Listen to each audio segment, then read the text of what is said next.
Hello and welcome to analysis law. और इस video में हम देखेंगे प्ली बार्गेनिंग का कंसेप्ट किस तरीके से कंपाउंडिंग ऑफ ऑफेंस से डिफरेंट है।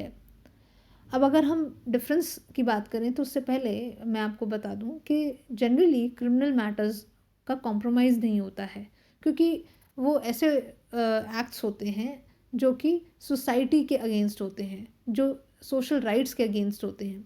लेकिन कुछ एक्सेप्शंस भी होती हैं इस जनरल रूल की, वही plea bargaining and compounding of offence के फॉर्म में आप देख सकते हैं।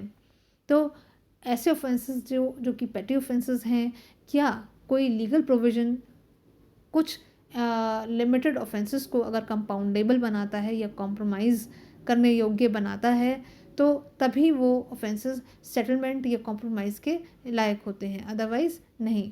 तो लेट्स सी कि दोनों में डिफरेंस क्या होता है।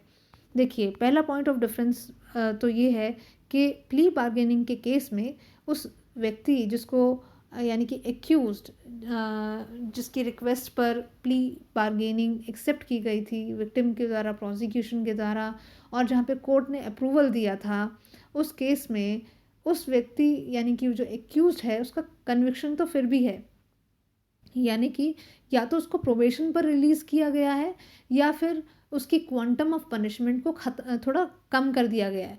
यानी कि पनिशमेंट को पूरी तरीके से ख़त्म नहीं किया गया है, पनिशमेंट तो फिर भी है, या फिर ये तो दिखाई दे रहा है कि उसने कोई ऑफेंस किया है, तो टेंट ऑफ गिल्ट हमेशा रहेगा, यानी कि स्टिग्मा कन्विक्शन का हमेशा उस पर रहेगा।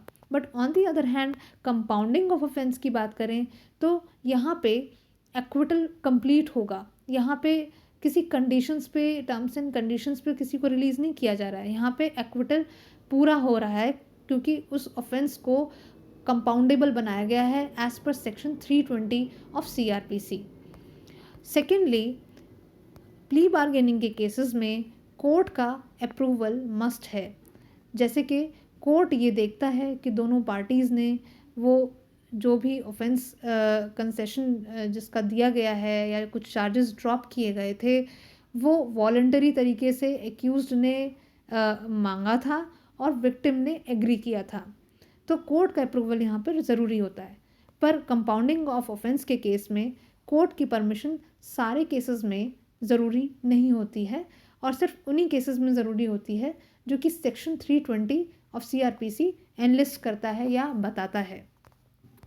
द थर्ड इम्पॉर्टेंट डिफरेंसेस के प्ली बार्गेनिंग एक्यूज्ड के द्वारा मूव किया जाता है इस तरीके की एप्लीकेशन को, लेकिन कंपाउंडिंग ऑफ ऑफेंसेस के केस में ये बात प्रोसिक्यूशन लेकर आता है सामने कि वो ऑफेंस को कंपाउंड करना चाहता है। Then fourth point of differences stage के प्ली बार्गेनिंग तो ट्रायल से पहले, यानी कि ट्रायल के इनिशिएट होने से पहले कभी भी नेगोशिएशन के लिए रिक्वेस्ट कर सकता है। On the other hand compounding of offence के केस में बेशक ट्रायल चल रहा हो, यानी कि सिर्फ ज़रूरी नहीं है कि प्री ट्रायल ही प्रोसीजर हो, यानी कि जजमेंट अगर अभी नहीं आया है, जजमेंट भी पेंडिंग है या प्रोसिक्यूशन अभी पेंडिंग है, तब भी ऐसे केसेस में भी कंपाउंडिंग ऑफ ऑफेंसेस को परमिट किया जा सकता है। तो आई होप आपको ये वीडियो पसंद आई हो। Thank you.